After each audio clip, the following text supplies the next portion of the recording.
What's going on, everybody? Welcome to the channel. My name is Gonzo. On today, Creator Chat, the series where we talk to other content creators on the internet about Pokemon, life, and I guess drama. We'll see what we talk about today. My guest is the one and only Dusty Mon. Dusty, how you doing, my friend? I'm good, man. I'm stoked to be here. I'm excited to talk about all the stuff, all the things, dude. Thanks for having me on. Yeah, we got some people in the chat. We have a Grumpy Charizard, Fella Chris, Shug, Nasty, R&D Pokemoner, Son of a Merc, and Sume. I'm assuming that's how you say the name. What's going on, everybody? We do have a Q&A open for tips and tricks to life. Dusty needs your help. So let us know what's going on with all of that stuff. And we have Ichiban Dan in the chat. What's up, dorks? One of the great mods in the channel. Don't forget, guys, if you are not subscribed to Dusty, go subscribe to him. While you're at it, subscribe to his podcast at Critical Hit Podcast. Great people, great content. Shameless plug. I was on it yesterday. Go check it out. It's really good stuff. But let's talk about you for a little bit, my friend. We're going to talk about some everyday comments, drama, Pokemon, your channel, and then we'll go into the Q&A side, and we'll go back and forth throughout it. But for the most part, this is a Pokemon channel. So we're going to talk about that first. Tell us a little bit about your life of Pokemon, the hobby, anime, whatever, where it started, where it's going. Yeah, for sure, dude. So definitely started out with the games. I grew up. I remember the first game I ever played was the Ruby Sapphire games. That was like right when I went back and played Gen 2. But I definitely started out the games when I was a kid. Grew up. My parents were divorced, so like I spent a lot of time in like waiting rooms and stuff like that. And I was always just on my Game Boy playing, you know what I mean? That's how I got through my day. So, you know, that's what I did. That's how I got into it. And my brother was back into the cards back then, early 2000s. So, you know, I have some of those cards. I actually have a lot of the EXs that I pulled from back then. So, you know, that was kind of like my entry into the hobby, I guess, a long time ago. Yeah, the first taste of the drug's always free. Yeah, dude. Yeah. No kidding, man. Waking up on Christmas and getting those games, dude. That's like the best memory of my entire life, bro. I still don't think it's been topped. Nope. And I have kids, and it still hasn't been topped. Get out of here, kid. You're nothing like Pokemon Yellow. Special edition. Get out of here, dude. Get out of here. No. I just mean like from a nostalgic point of view. You know what I mean? It's just a very, very good and warm memory to think about those games and all that. But that's awesome. I remember my first game was Yellow. We talked about it before the chat started. I'm 10 years older than you, so I started off with the good stuff, according to a lot of people in the hobby these days. Nothing's better than Gen 1. There's a lot of stuff better than Gen 1, and that's me saying with one of my favorite Pokemon from Gen 1. But still, there's so much more to Pokemon than Generation 1. Oh yeah. But let's talk about your favorite Pokemon then. What generation does it come from? Is it Gen 3, the generation you started from? Oh, dude, this is such a tough question, man. It's like asking somebody their favorite movie, right? Like, how can you choose? Yeah, mine changes. Well, not my favorite. My favorite Pokemon of all time will never change, but like my top 10 ranges from like, okay, what games have I played recently? Yeah. What have been on my team? Even now with the TCG, since I'm finally getting back into playing it, and it's like what card has been very impactful for me, then that kind of changes my top 10. Yeah. Just out of curiosity, like you just, lead the way here. What's your favorite? Raichu. Raichu? Okay. Yeah. How'd you feel about Alolan Raichu? I love Alolan Raichu. Yeah, he's sick. I love him. He's so cool. I don't mind people. The only thing I don't like about it is how they established how we got the psychic powers. Pancakes. Pancakes. Pancakes. I wasn't a big Sun and Moon person, so I don't know all the lore with them. No. Yeah, apparently that's how Raichu gained its psychic abilities, is his love for pancakes. Man, I feel that. Yeah. I might start getting some psychic abilities, brother, because I fucking love pancakes, dude. Are pancakes or waffles? It's a huge debate on this channel. Oh, I'm a waffle guy. Because I need that pockets. I need those pockets for my butter. It's perfect for the syrup too, man. Just sticks. Yeah. Just stays right in there. Yeah. No one, my bad. We have Roxanne Ghastly Grabs on there. Hi, Caddy, says Ghastly. Waffles all day, says Ichiban Dan. French toast is also a solid answer. Oh yeah, Ooh, dude. French toast. Ooh, we're gonna need to start a poll. That's the question. Like when you go to IHOP, man, which one do you get? Those are the top three. Those are the big three right there. Yeah. Honestly, I'm gonna go Belgian waffles. Those will always be the still hate Leon. I never hated Leon. Everybody thinks I hate Leon Hart. I love that question. Listen, I want to draw a big line here, and this is something a lot of people in Pokemon need to understand. There's a huge difference between hating somebody and criticizing somebody. There is a massive difference, but people can't understand that. Like my fat fingers caps lock shit. That's why I was like, why is it yelling at me? Yeah, no hate though, your average gamer. Like I just think it's funny when people ask that, because that is definitely my biggest video, was me criticizing Leon Hart, his mystery boxes. But so I don't blame people for thinking that I hate But him. You're allowed to criticize people. Yeah. That's the whole point of everything. Yeah, for sure. That's why I get along with Nick so well, because I really because admire. You can have an opinion with a friend and have a conversation. Exactly, Yeah. dude. After the live stream ended, me and him sat for like a good 30-45 minutes just talking. We're just talking about we're talking about the military, we're talking about life, we're talking about how our wives hate us. Yeah. I could have been a part of that conversation, didn't I? Yeah. Feet model or hand model, says Ghastly Grabs. Feet all day. Feet all day. Pancakes and peanut butter. Look, Merc, I appreciate you trying to make us healthy with your protein pancakes, but this isn't that kind of stream.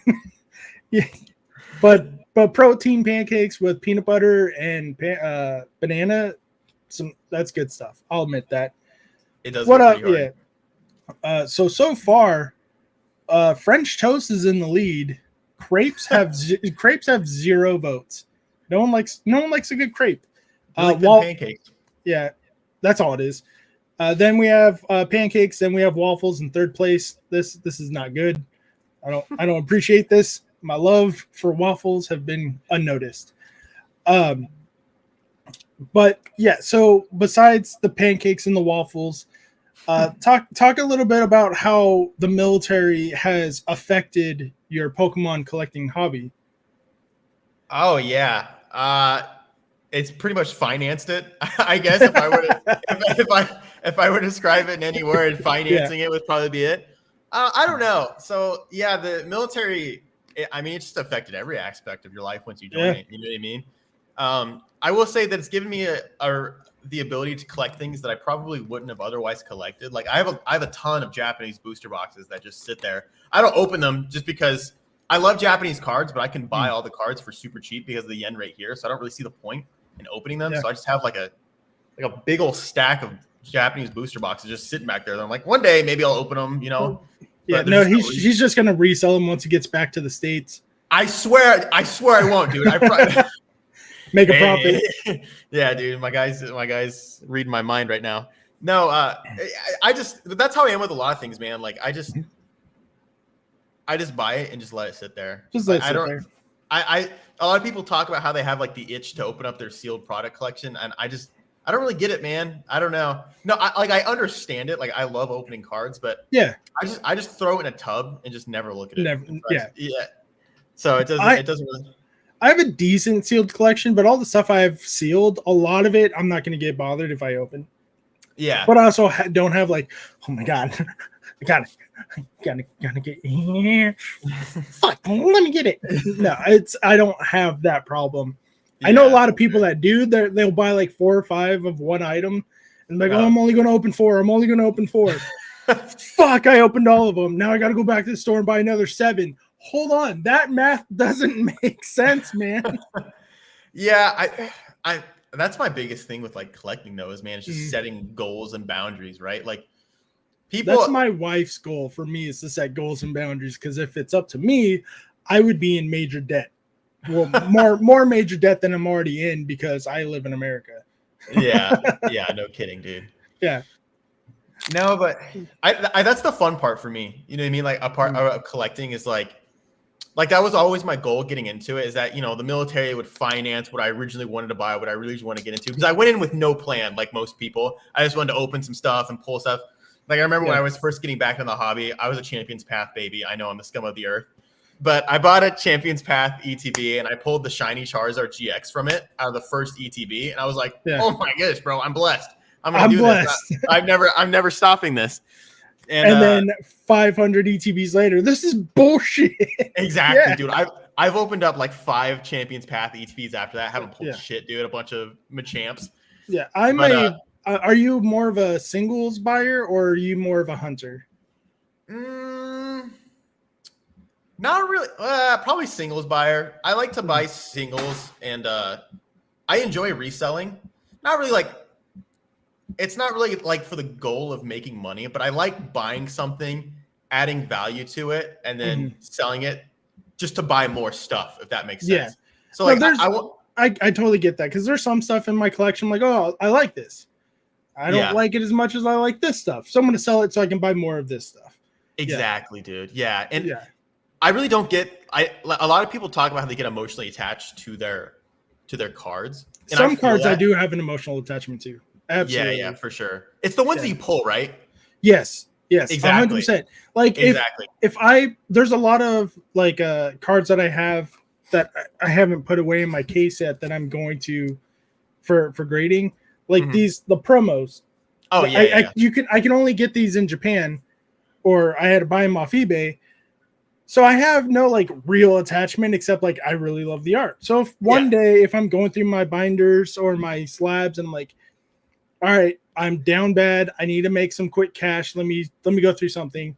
That's probably going to be higher on my list, even though it's worth more than like a Raichu card that I pulled myself. That's only worth like $10, even as a PSA 10, just because there's meaning and attachment to it. Yeah, for sure. Yeah, I'm the same way. Where like if I pull something, even if it's not worth much, and like I love grading. I know grading has such a bad rap right now, and I don't blame people for not being too keen on grading, but it's always had a special place. I love grading so much. Yeah, I love grading too. I'm a grading fanatic. Okay, so you understand it, dude. You understand the appeal. But we talked about though, I'm not a reseller, so everything that I grade has some kind of value or attachment to me.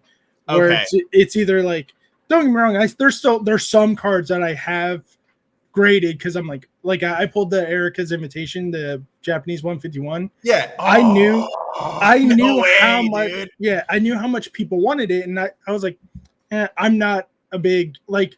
Don't get me wrong, some trainers I love, like any Lieutenant Surge, any Elsa, any Ionos. I'm a huge electric guy. Yeah, I'm a huge electric gym trainer fan. So Elsa, Iono, Lieutenant Surge, It's Volkner. Funny you say the Iono. Sorry, go ahead. I'm one of those people that like when they introduced her, I was like, that's fucking dope. I love this. Oh yeah, Belly Bolt is amazing. I wasn't one of those fucking scabs that are like, oh, she's making fun of us on the internet. Oh, this is bullshit. Huh? I'm like, no, dude. It's like, fuck you guys, leave her alone. She's a little sweetheart. Pokemon e-girl, dude. That's Roxanne's favorite, I bet you. Oh, absolutely. Well, no, because there's no low bunny. No. Oh yeah. Oh yeah. He needs a Gardevoir or a low bunny. Or something he needs Gardevoir or low bunny. Yeah, so that's probably why Tulip's his favorite. Yeah. Bro, I fucking love Tulip though. I gotta be honest. Tulip's bad. Don't get me wrong. She fine, dude. I'm not gonna lie. Tulip's bad. Yeah, so like any of those gym trainers, if I got like Diona when I pulled that, I lost my shit. Because I'm like, yes, I'm like, can't wait. Yes, fuck yeah. But the Erica one, I'm like, I'm gonna grade it. I'm gonna sell it because I don't care about it, but I know how much you motherfuckers do. Dude, so like, so there's some card. Like, I'm not stupid. I'm not like, oh, this is amazing. I'm like, I don't care for it. So I'm gonna sell it, and I'm gonna sell it to you punks who love it. 100%. The poll ended. Pancakes came in. I'm not going to count crepes. It got 0 votes. Pancakes came in third place. Waffles came in second, and French toast came in first. That makes sense, dude. I fucks with French toast. Roxanne says Tulip is a guy. Don't care. I've been to the Philippines. No, he's saying Gyat. You know the meme behind Gyat? Nope, don't care. I'm too old to understand Gen Z lingo. Yeah, dude, it's one of those. It's one of those like, damn, like when we said it. That's what it is. That's what it is. I'll put But chicken on my pancakes. No, not me. Pancake is a fruit roll up. Huh? I don't know. That's what Ichiban Dan says. Okay. Oh, I think he's talking about a crepe. A crepe is a pancake fruit roll up. Oh, okay. I could see that. Yeah, that makes more sense. Yeah. I get it. Now Okay, see, damn it. No, I understand why you would say that, but biscuits and gravy, I think the reason why we didn't put it in there, it's because it's not a sweet item for breakfast. It's a savory item. But Yeah. biscuits and gravy, I have that shit. Every time we go to Denny's, I get a Moons over my hammy sandwich and a side of biscuits and gravy. I've never been a big biscuits and gravy fan, to be honest. Where'd you grow up? Where'd you grow up though? I was a military brat, so kind of all over. Most of the time, I grew up. Even as a military brat, you didn't like it? It's not that I don't like it. It's just not my go-to. Like, I'll eat it. Like, you know what I mean? Like, I'll definitely eat some biscuits and gravy. Especially, like, I really like, what's it called? The meat gravy. That sounds weird saying it. I don't know. I got some meat. Yeah, dude. Dan, clip that shit. It sounds gross saying it like that. Some... But you know what I'm talking about? Like the chunky gravy. Oh, I don't like saying I got the meat gravy. Papa meat. No, but stream over, carry on. Shadowless Jack says biscuit and gravy for the win. Dusty is the Mon, says Shadowless Jack. Appreciate you, Shadowless Jack, dude. Yeah, I like that name. That's a cool name. That is a really cool name. It makes me think of One Piece from Jack, the pirate. Yeah. Even though Shadowless Jack probably isn't where he got his name from, but it's interesting. Yeah, dude, I like that a lot. Oh, Shug Nasty, what's up, dude? Shug. Yep. Son of a Merc, bro. Yeah, Sorry. Son of a Merc's in here. No, you're good. Saying hi to the chat is more than welcome here. Just don't tell them to fuck off too often. Now, the chat knows how we roll on the channel. But the first tips and tricks to life is from Ichiban Dan. Says, Dusty, are you stationed in... I'm not... Sorry, Dan, I'm not going to ask that question because I'm not a big fan of... I'll type it to you in the private side of... okay. Yeah. I got you. Because then I'll let you decide if you want to answer it. So on the app we're using, there's a stream chat and a private chat. On the right-hand side, click on private and you'll see the question he asked. If you want to answer it, I'll leave that up to you. Okay. Oh, yeah. I am in Okinawa. Yeah. Okay, fair enough. Yeah, because I like there's some questions, and that's one of them that it might be a little too personal. Like if you say you're stationed in Japan, cool, that's a big fucking country. But like going down to certain locations, I leave that up to you. No, I appreciate it. That makes sense to me. But yeah, that one I don't mind too much. Yeah, I'm in Okinawa. So a grumpy Charizard says, I would get into a stranger's van for McGriddle. Bro, I had a McGriddle this morning. It's funny that you say that. I love McGriddles. I'm a McMuffin man over McGriddle. Really? Yeah. I like the syrup. I like the pancakey kind of. Don't like it. I don't like it. I'm really big.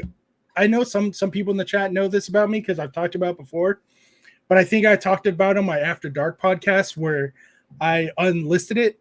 But I do not like my hands being sticky. Oh, okay. So even though I can be a monster and eat it with a wrapper, especially if it's mystery sticky, like if I put my hand down on a table and it's sticky and now my hand's sticky, I'm gonna vomit. It's calm. No, sorry. Yeah. Yes, it was. In the story I'm talking about that happened, it did legitimately happen. I talked about it on that podcast After Dark. Yeah, that's what it was. I went all the way to bro. Yeah. Ew. I don't know what I'm assuming Air Force, right? Yeah. Yeah. I don't know what they call it for you guys in the Air Force, but for us, when we go to not court martial, when we do NJP, we call it captain's mask because our captain is our 06. So so I went all the way to captain's mask, got to the captain before I said anything to anybody because I wasn't trying to get in trouble. I was trying to go to the person who makes the final decision before I tell them why I beat the shit out of another sailor. And he was like, understandable. Okay, get out of my office. Like, good. Dude, that's gross. Yeah. So I'll go through the whole story on a different day, or even in the private chat with you with I got you. Bossman and all that. For sure. Gonzo had a sticky situation as a kid, and he can't deal with it no more. So his grumpy Charizard. Bro, you got hit by the sticky bandit. Ichiban Dan says, dude, the guy who just woke up and decided, let's take syrup, take a syringe of maple syrup to a pancake, fucking genius. I funks with it, bro. I like it. Yeah. I can't get enough of the McGriddles. I'm a big fast food guy. I need to stop. I just love fast food so much, man. Yeah. How do you think I keep this girlish figure? You think it's because I eat Chipotle? No, it's because I eat McDonald's, Jack in the Box, Carl's Jr., Taco Bell. It's so addicting, dude. Yeah. It's so easy, It's so stupid easy. not the sticky bandits. Yeah, Get dude. you. What up, gang? Says Get You. Yeah, can't wait for next week. Get You is going to be the guest next week on the podcast. If you guys want to say hello to him. Oh, hell yeah. Yeah. But back to non-degenerate conversations. For sure. We were talking about favorite Pokemon. You have an answer. It's another that thing. Yeah, that thing. That like when you guys were talking about how we go on you guys go on tangents on your podcast, on the Critical Hit podcast. Been there, done that. There's no way to avoid it, dude. Yeah, because all of us have ADHD, and we're like, oh, Squirtle. Oh, did you know dolphins? Did you know Vaporeon? Oh no, dude. No. No. Don't encourage rock. But yeah, your favorite. Let's do your top 5 at the moment, because we know they do change. Let's do not in any. You don't have to do it in any order, just to make it easy. Top 5, not in order. Sceptile, I know is there. Sceptile's my guy. Good choice. That's a good starter. I'll always love Sceptile. I always love Trico, dude. They're my favorite starters. Next, just because it's my favorite evolution, if it's available in the 8 game, I never build a team without it. Espeon is my dude. I love Espeon. Mm-hmm. Then I think my next obvious choice would be probably Dragonite. I love Dragonite so much. One of my favorite Pokemon of all time. I'm trying to think. Those are my top 3, 100%. I love those 3 to death. Those are 3 I'll always have on my team if they're available. After that, it gets tough, man. I think I'm a pretty big ghost type fan. I really love Miss Magius. I don't if it's Miss Magius, Miss Magius. I don't really know how I pronounce it Miss Magius. Miss Magius, yeah. I'm trying to just think of another one that like I pick pretty often. Merc, your question did not go through. Mark, just put it in the chat. We'll get to it. My top 5 at the moment would have to be Raichu, of course. Then I'm gonna go with Gengar, Flygon. Yeah. Oh, I love Flygon, dude. Dawn fan. I love elephants. Okay. Elephants are one of my favorite animals. Yeah. And then I love number 5. There's so many that I love. It's hard pick. Yeah. Yeah, we'll just go 4. We both got 4. That's good enough. Yeah, man. It's so hard to like narrow it down. I feel like everybody's got their top 2 or 3. You know what I mean? Like 2, their ride or dies that they'll never stop using. But then once you get past those, it's so hard to nail them down, right? Yeah. Grumpy, fucking Dawn fan. Shut up, Grumpy. Your whole life is decided around Charizard. Charizard. I got Charmander. I got Charmeleon. I got Charizard. Got Charizard Mega Y, Mega X. Gigantamax Charizard. You fucking peasant. How many do you got? Fuck you, Grumpy. Dude, that's unironically how the Pokemon Company is, though, dude. I didn't choose Charizard. He chose me. You don't have enough badges for Charizard to train you. Dark type, Dark Terror Charizard, says Dan. There's too many Charizards. Yeah. Oh, did Metri come in? Oh, Metri, what's up, dude? Metri says, I'm working on my yacht rock. Yacht. Let's go. Got the gym. Oh, Metri's at the gym listening to our lovely voices. Hell yeah, dude. Getting that pumpski. Shug Nasty wants to know, Dusty, what's your favorite flavored tornado? Ooh, fuck, I'm assuming that's an Air Force thing. Yeah, tornadoes, they're like at the shop bets. They're like a little Yeah, I don't I think even know how to he describe asked someone else. He asked about it to someone else last time I had a veteran on too. I was like, "What the fuck is that?" It's one of those little things you get in. There's little taquito things you get at 7-Eleven. Yeah, they're like a taquito. Yeah, Yeah, exactly. but I never knew people called them tornadoes. I'm like, what? Just give me that spicy meat, mystery meat that I shouldn't be eating. I like the pork Oh one. yeah, that's right. He asked opossum when he was on. Oh, okay. Yeah, that makes sense. I really fuck with either the cheese one or the pork one, like the spicy cheese or the I don't know what the names are, but he said French toast. Oh, yeah. Oh, that's actually a thing. There's one with like a breakfast one that comes with like a sausage in the middle. Yeah, that one's really I do like that one because it doesn't have that sticky texture though like a McGriddle. Yeah, that's probably I like why those I like ones it. a lot. Yeah. My favorite tornado is a category 5, says Rock. Oh my goodness. I will gobble Canceled. taquitos down like I'm Kirby. More like you're on Grindr. Gobble something else down. Oh. Run it back. I had someone DM me one day after I was talking shit to Grumpy and a couple other my mods in the chat. They're like, why are they your mods and why are they your friends when you disrespect them so much? I was like, because they know it. I was like, that's how you know I like you. That's the culture, dude. Yeah. If I don't like you, I'm either being very polite or I don't know you enough to be mean to you. Yeah, dude. 100%. If you can fuck with somebody, then. Yeah. If you have a good sense of humor, if you can fuck with someone, I did. Oh, someone DM'd me today, as a matter of fact, from Pat's Discord, DPM's Discord, because he said he made a comment and I just made a short joke out of it, and someone DM'd me, that's not funny, like he might have a concern about his height. I'm like, you obviously didn't see his reply to me, and he replied with like, I've been short since my junior year of college. I know I'm short, guys. Like Pat, like a lot of people, like the pedestal they put other content creators on, or just celebrities and other people in general, makes me wonder, like, do you think this person is not a person? Because Pat is a legitimate real person, guys. Like, he can take a joke, he gives it back really good. We were at a local trade shop or for an event, and I said something to him, and he popped off real quick. I'm like, oh, I wasn't ready for that one. How dare you? Like, that's funny. Because I know he has a sense of humor, and I know he's good, but you don't get that big, like that. Yeah, that personable if you can't have a fucking sense of humor, dude. Yeah, exactly. Unlike a certain person with a certain product of certain adult, like you guys talked about it. Oh. If you can't take criticism, you're in the wrong line of work. So the thing is that like, I don't care if you can't take criticism. You should still be able to have a platform, but don't give criticism if you can't take it. Exactly. Like, don't enter the chat if you're not ready to get roasted. You know what I mean? Like, absolutely.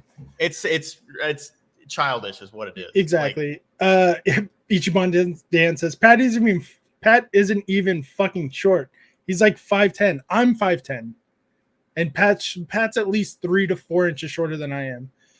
Jokingly disrespecting people is how you know you can F with someone. Yeah. But like there's still a line that I won't cross. Yeah. I don't know. It's just a bit nipply in here right now, says R&D. Son of a Merc, I think this is his question that he said he couldn't get through to the Q&A side. Mm-hmm. Have you guys skipped or plan on skipping any sets or try to get one of everything, either open or sealed, whichever? I'm not like, is there sets I don't necessarily skip, but there's some that I get less of, if that makes sense. Yeah, because I remember when what was it? I think it was Lost Origins or Fusion Strike. That was a big set where a lot of people were like, I'm skipping it. It was one of the ones after after Brilliant Stars and Evolving Skies, because there was no Charizard, there's no Eevee, there wasn't a major hit until they came out, and then all of a sudden there's a fucking Giratina, there's an Aerodactyl, there's all kinds of really cool shit, and then all of a sudden, like, oh, this is the best set in the world. You lying bitch. I got proof that you said you're gonna skip it because there's nothing good here. I love Lost Origin, dude. That's such a good set. It is. I think a lot of people get hung up on time frames, man. People say skip like you can't come back to it. You know what I mean? Like, people are still revisiting base set, bro. Like, if you can go back and open up that set, I think it's fine if you give yourself a little wiggle. Like, I haven't opened up that much 151. I have a lot of 151 product, but that's just because like go open one up now, you coward.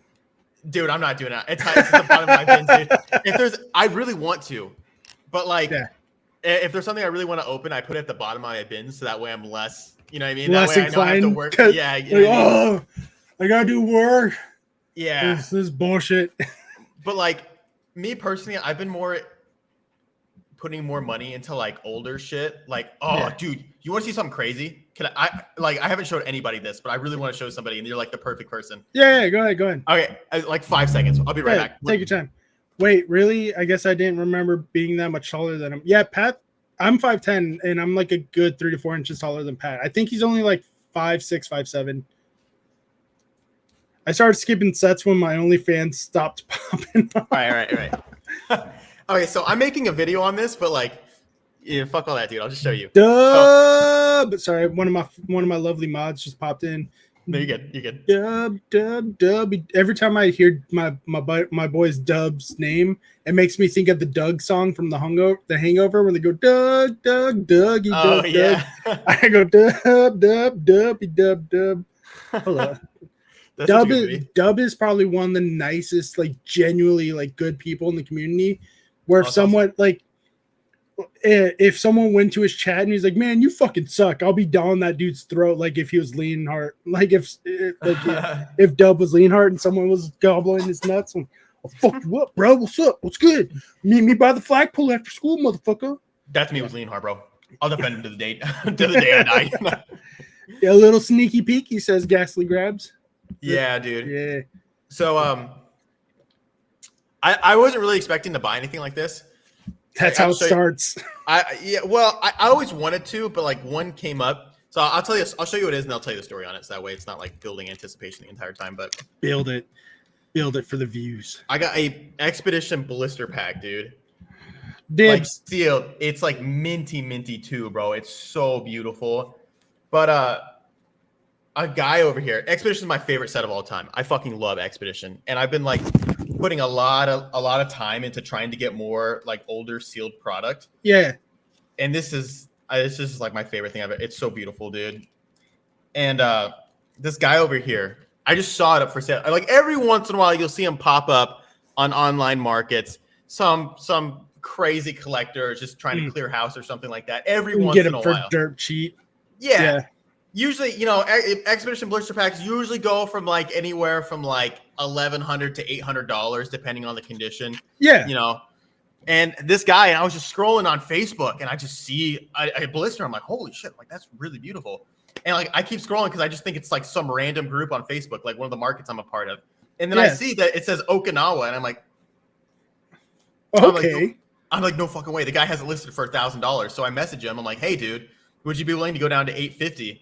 And he's like, you're the only offer I've gotten, so I'm gonna wait a day, and I'll let you know. So I just wait a day, like totally, like in anticipation, like sweating, dude, because I want this thing so bad. I need it. Yeah, dude.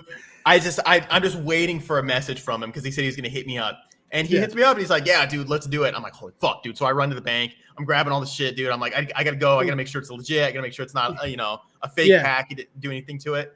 And I open it up and I look at it, and it looks like those blisters. I don't know if you know, are notoriously hard to reseal. Like no one, because of the way that they're sealed, it's like sandwiched between two pieces of cardboard, so it's very hard. It's very obvious if someone tries to reseal it. Yeah, and it's beautiful, dude. It looks so good. He told me this story on it. It's been like locked in his dad's ammo tin for 20 years. Never seen the light of day since he bought it. Yeah, he says I'm just not into Pokemon, so I wanted to get rid of it. I'm like, dude. Yeah. So, anyways, one of the biggest things in my collection. One of the things I've always wanted one of those. Super excited. Yeah. Super stoked, dude. Now you just gotta open it. You coward. Fuck no, bro. Hell no, dude. Call me coward all day. I don't give a shit. Dude, I'm never touching it. Son of a Merc is going to clarify on his question a little bit. He says, I guess it's more of a sealed booster box question, since there's so many products that contain multiple sets. So I guess that's his clarification on the skipping sets question. Like, are you going to buy like stuff that is consistently only one product, such as booster boxes? At that point, if I'm buying a booster box, and it needs to be a set that I'm really excited for. Yeah. Yeah. 100%. So like, like Paradox Rift. I'm really excited for it because there's a lot of cards in there that I Such a want nice for my set. that I want for my deck too. There's a lot of very playable cards in there that I'm probably going to try and pick up a couple booster boxes for that. It's such a beautiful set too, dude. It's Hey, so Big good. Papa. Hey, Dub. The longest day ever. Open it live right now. You won't, says Shug. Dusty buying all the shiny treasure boxes. Hell no, bro. Nah, man. I don't really fuck with shiny sets like that. The only one I really like is Hidden Fates. I have a pretty decent Hidden Fates collection, but that's it, dude. A grumpy Charizard says finally opens the blister and it's a GI Joe pack. Dude. Oh my god, bro. Could you imagine? So funny story. That actually happened to me, man. When Vivid Voltage first came out and I wasn't super experienced, I bought a booster box and it sat in my collection for like it had to be like a year and a half, and I finally decided to open it, and it was fake. It's completely fake. Ooh. All the cards on the inside were fake. So Yeah. So we had a very not something super similar, but Ghastly Grabs was at Collecticon, Long Beach Collecticon, and she met up with me and Ian with Ian, and she and her husband bought 3 or 4? It was 3 booster boxes and 3 Vivid Voltage ETBs. And we were going to open them live on stream and organize it. And she was going to do a binder challenge and give it away on one of her live streams. Yeah. So we start the stream. We're about to start cracking them open. And I grabbed the booster box and I'm like, this feels funny. And I'm like, why? I was like, no. And I grabbed them like, so we're all looking at the booster boxes. I'm like, there's no way these are resealed. There's no fucking way. This would be shitty. And so we crack them open. I get to the packs, and it's the same thing. I'm feeling them. I'm like, this doesn't feel right. There's something wrong with this. You can tell. And like the live stream, and like they're Ian and Ghastly are freaking out. Her husband's freaking out, and we're like, we really don't know. And so I'm like, fuck it. So I crack a few packs open, and I'm like, okay, we're good. They're real. They just stored them super fucking poorly because the logo, the Pokemon, the little white logo they have on the booster boxes, that was falling off. It felt like the plastic was super dry and it was brittle, so that was falling apart really easy. And because they stored them, I don't know how these people stored them, but the packs themselves, the glue was starting, like maybe they had it in a storage space that was too hot because the glue on the pack was coming undone where we thought they resealed it with a heat gun. But the packs were all good. There was glue. Yeah, there were Gassie's in the chat right now. She's like, there was glue everywhere. That's really weird. So they probably stored it in somewhere where they weren't supposed to be stored, like in an actual storage locker here in Southern California, where it's hot as fuck. Yeah, for sure. I will say, like, a lot of the sets around that time too were printed really weird. Like, I remember Vivid Voltage had a huge thing where, like, the packs were super loose. I don't know if you remember that, but like, literally you could pull them like apart because they were just so loose and so like, they weren't like tight at all on the cards. It was really weird. And even Lost Origin, like all the way up to there was packs that like the top crease would just open. Like you would take it straight out of the booster box and the top crease wasn't even like creased down a little bit. So yeah, that's weird. That's definitely a weird occurrence. It must have been something with the heat, like what you said, where they were stored or something. Yeah. Grumpy says, I got a fake booster box back when I was first getting into collecting. But it was obvious because it was a Dungeon Majesty booster box. Oh, wait, a Dragon Majesty booster box. You mean ETB? He maybe, but yeah, it must have been an ETB because Dragon Majesty didn't have booster boxes. But that's probably why he was saying it was fake because it might have been a boot. Yeah, that would make sense. Yeah, I should have been a red flag right there, man. Yeah, Dragon Majesty. But he said that was around the time he started collecting, so it might have been like. Oh yeah, probably didn't know. Yeah. No, it was a booster box, but that doesn't exist. So yeah. Oh yeah. There you go. There's your red flag right there. That sucks though, man. Yeah, I mean, when you first these cards, you don't know any better, you know. These are super legit. Have you ever seen a fighting type Dragonite? Yeah, fighting type Dragonite. Let's go, boys. Those actually look kind of sick though. They do look cool, but they feel like they're straight up made in Mexico. Like I can go down the street to my cousin's house in Tijuana and be like, "Hey, Vato." Yeah, very bootleg. Yeah. It's funny, man. Some of those old bootleg cards from the 90s still hold a little bit of value. You know what I mean? Like the ones with like the different hollow patterns of like Charizard and stuff like that. Yeah. Kind of crazy. Anything vintage, dude. It's just automatic value. And then anything with Charizard, like, oh, that's $100. Calm your tits. No, it's not. Oh yeah, dude. Yeah. It's kind of crazy, man. And this is, I don't know if you talked about this at all on any of their previous podcasts about, have you heard the theory that like Pokemon is going around and reprinting that never came up on the podcast before. Dude. But yeah, they're not reprinting Wizards of the Coast product because first off, they don't want to get sued by Wizards of the Coast. Incredibly illegal. Yeah. And that's probably the biggest reason why they do reprint so many of the cards that were printed by Wizards of the Coast.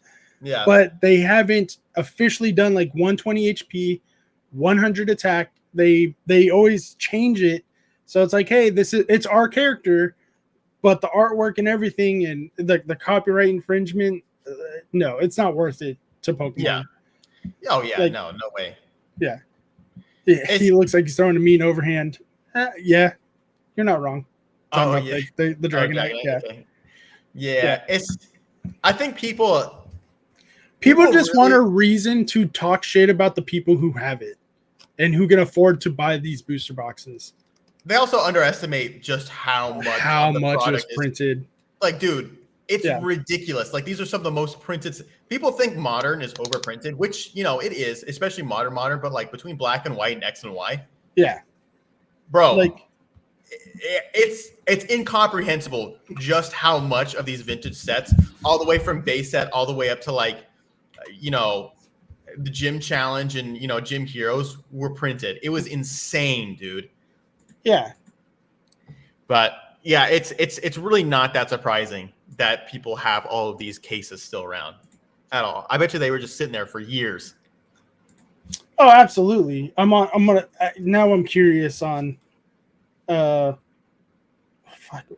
was I gonna look for? Oh, base set booster box on eBay. Oh yeah, like it. Because it went down significantly. I forget how much they are right now. I think they're like $12,000. I'm gonna go to last sold. Let's check out that. Yeah, you gotta be careful with eBay too, because they tend to sell more because people include taxes and shit like that. But if you're buying straight from the dealer, like loose packs, you can usually get them for cheaper. Yeah. Because they can avoid fees. Because eBay sucks. Damn, empty cases or empty base set $10, empty base set $25. God, I can't do like the empties. boxes. No, the booster sleeves, the booster pack. So a Charizard pack art sold for $500. Blastoise pack art sold for $400. Venusaur sold for $330. It looks like a base set booster box hasn't sold in a very long time. Box fresh. Oh, I gotta share this one because I hate these. Unless you're reading it, like unless you know how to read, they're gonna screw somebody over. Never. Box fresh, guys. It's box fresh. It's $500. You know how many people probably bought one of these thinking they're gonna get a booster box for $500 just because that's what's shown? Bro, you should never. This is just a little wisdom for chat. I'm sure you guys already know this. I have to preach it every time I say it. $3,000. Never buy loose packs from eBay. You will 100% of the time get a light pack. Yeah. 100% of the time. They are never going to hook you up with a heavy pack. There's not a single loose vintage pack out there on eBay that has not been weighed. And they're never going to sell you a heavy pack for light prices. It just doesn't make sense. It's never going to happen. So unless you're just going for artworks and unless you can get it for some crazy deal, like on an auction, never buy loose packs on eBay. It's the stupid. I'm not telling you not to buy stuff on eBay. Just don't buy vintage packs on eBay. That's so dumb. There's so many better ways to do it. Base set 2 sold for $8,000 recently. Okay, yeah. Yeah, Base set 2 hype went up a lot when Leon Hart started doing his stuff about it, so I'm not yeah, surprised about that. but yeah, no one's been selling base set for a while, so that's crazy. Pack Fresh PSA 25. Dude, I'm sorry. Can you hear the jets going on behind me? It's like Yeah, super. yeah. Rusty TCA Gaming opens a base set booster box every other week. I have no idea who that is. You know TCA? Nope. He's like one of the biggest collectors. I wouldn't say biggest collectors, one of the biggest dealers in the game right now, dude. That's He's probably awesome. why I'm not a like. I don't follow. It's probably because I'm not a reseller. I don't follow dealers and hype beasts Okay. as much as like. There's Oh, some he's that I not. follow. He's very legit. Like he's an actual really good dude. I have a No, lot of. I believe it. Like there was a few at Card Party that were even invited. Like, but I still don't follow them because like, first off, can I afford their products? No. Not unless there's yeah. And not unless I Yeah. sell a couple of kidneys. Just don't ask where I got the kidneys and we're good. You know, there's a lot of them. Yeah. What Pokemon doesn't, why Pokemon doesn't just reprint them for famous streamers blows my mind, says Ghastly. Yeah, it's obviously a joke, but that's the whole thing, that there's an argument and a theory online. That's what Pokemon's doing. They're reprinting all these old vintage stuff for these streamers when they're not. Yeah. It's a bunch of mumbo jumbo, is what it is. Yeah. But Dumbasses. So let's go back to your Pokemon theories for a little bit. What are you doing now as far as content? Because you took a break for a little while. You're slowly coming back. yeah. Great videos, by the way. Thanks, man. I appreciate it. I'm trying to honestly. I'm just trying to figure out. It sounds weird to be saying it because I've like put out over 100 videos, like, and I'm still trying to figure out what I want to do, if that makes sense. Like, No, that makes perfect sense. I think that from now, my plan in the future is to just make videos about my collection. I'm not going to put a timer on it. I'm not going to put like some kind of invisible deadline for myself, because I feel like a lot of people do that. I don't think it's a good idea, because then you put out content that's not really you. It's not really something that, you know, is worth putting out a lot of the time. So I think I'm going to take it slow. I think I'm going to put out content that I actually enjoy making that's about my collection. I have a lot of stuff that I'm just waiting for stuff to come in. But I have a lot of stuff that I'm sitting on, but that's probably what it's going to be more geared towards. Yeah. Ghastly Grabs says all the vintage stuff is just locked up in CTR's basement. R&D says in Pokevault's garage. That's really, Dusty, bring the skits back, says Shug. Those are really fun to make. I will say the skits, they're fun to make. They rub a lot of people the wrong way, though. So you got that great energy, though, Dusty. Yeah. Thanks. I appreciate it, dude. Merc. Yeah. I'm totally right with the whole fuck it thing. But I don't know, man. Like, you still do have to pander to a small side of the audience, especially us smaller YouTubers, where we can't just be like, I'm gonna do whatever I want. We still have to pander a little bit to get the people and the numbers that we want. For me, it's more like I have like an envision of like how I want my channel to be and the vibe I want to give off. You know what I mean? And I don't really know if that's something that I want to do. Like, once you start doing it and once people come to your channel for that, it's really hard to switch gears. You know what I mean? So I want to find what direction I want to take my channel before I start putting out content for that kind of stuff. You know what I mean? If that makes sense. Oh, you got, yes. I'm not like 100% understandable. Yeah, because I imagine if, you know, Opossum Bud just switched up and went totally into like, you know, opening cards and stuff like that. You know, I'm sure there's a small portion of his, you know, audience that would love it, but a lot of the people who come to him for his rants and stuff like that would probably be like, what the fuck is this? What the fuck? I mean? Yeah, exactly. Yeah. So I'm not against it. I just have to figure out what direction I want to take my channel in. So no, it makes 100% sense to me. Dan says, I'm trying to convince Ryan to let me come in, let me help him move, just so I can touch all the vintage for the first time and last time in my entire life. I mean, dude, if you do you think you're faster than Ryan? No, because Ryan is jacked. But if you think you're faster than him, put a few in your pocket. Is he going to notice? Probably. Go with the buddy. Then you don't have to be faster than Ryan. You just have to be faster than your buddy. Oh yeah, that's right. It's the whole, like, if you're going to go camping, you bring a fat guy, so there's someone you're faster than. Oh yeah, if a bear shows up. Yeah, if a bear shows up. Yeah. Now, there's so much time invested into the channel, it becomes part of you. Oh yeah, 100%. And yeah, 100%. That's for sure. Just Gassy Ichiban, just dress up like a cat and blend in. Make a video of it. It's fucking cats, dude. Yeah. That was one of the funniest things to me during the whole drama with She Who Shall Not Be Named, because I don't want to give her any fucking views. That was her go-to insult to end it all. You have cats and you live in your mom's basement. Okay. There's nothing. Have you seen America in our housing crisis right now? Fucking good for him. I'd be more upset if he wasn't. The other thing is like she's acting like it's a lack of money, bro. Like, have you seen? Just look in Ryan's background. The dude's not hurting for dough. No. You know what I mean? No, like, especially if you watch his latest video.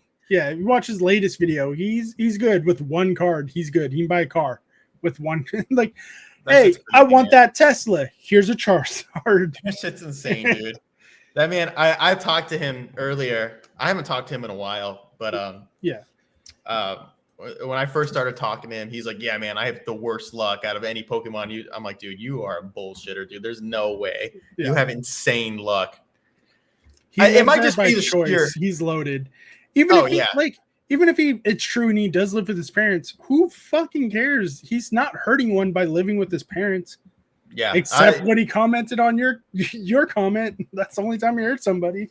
She was just going for low hanging fruit. She really had nothing to stand on, man. She had nothing. It was, he lives there, but I already said that. He bought like an entire fucking farm. Dude. Yeah, I wish I had money to buy a farm, especially here in Southern California. The farmers out here in California are loaded. Oh, like, yeah. They make fucking. One of my buddies I went to high school with, his family owned a farm, and I recently ran into him. I'm like, hey, what's going on? He goes, oh, I own the family farm now. I was like, oh, that's cool. And like, I did not ask about financials because it's not my business. And he was like, yeah, we're about to buy another farm. I'm like, cool. And that's when I got curious. I'm like, what are you going to do on that farm? He was like, oh, it's going to make us about another $50 million a year. I'm like, hold on. That's not what I asked. I asked what you're going to do, not how much you're going to make. And he was like, oh, dairy farm. I'm like, okay, cool. Whatever. You're going to own cows and make another $50 million a year. There's probably a lot more to it, but yeah, farmers make the thing though, wealth, like, man. It's that they make a lot of money, but people, just because they work like physical labor for their money and for their livelihood, people think they're stupid. Oh, fuck. Their farmers are smart as fuck businessmen. It just sucks that our government doesn't have their back anymore at this point. Yeah, man. Yeah. I mean, I got respect for anybody who does any kind of blue collar thing or like, makes an actual product, Farmers are the richest poor people there is. Metri says, I just finished at the gym. I've been sort of following because I forgot my headphones, but I saw you guys talking about channel vibes. Did Dusty go over his vision with the Adventure Time vibes? No. Oh, that's a good question. What's Adventure Time vibes?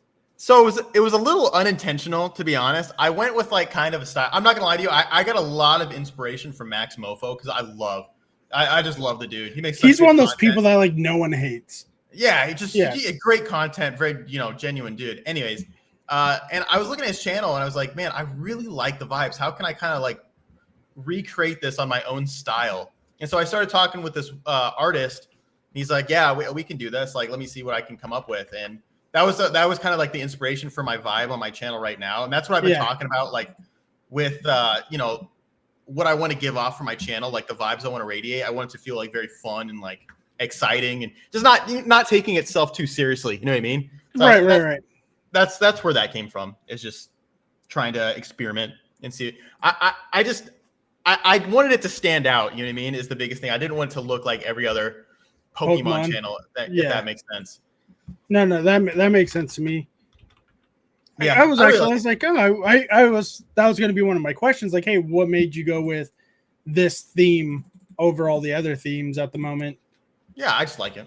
I just like the vibe. It feels very fun. I'm a big Adventure Time fan too, so I kind of Adventure Time is great. Yeah, yeah, dude, it's awesome. I love it. The Filthy Frank days were prime YouTube. Oh, no kidding, dude. Welcome to the rice fields, motherfucker. Motherfucker. I tell you dude. what. Yeah. Yeah, dude, but that's the whole thing behind that. And that's definitely the vibe that I want to going forward. Honestly, it's hard to talk about because I feel like as a content creator, you never want to feel ungrateful for the people who do, give you their time of day and give you their attention and stuff like that. Like that's the best feeling in the world.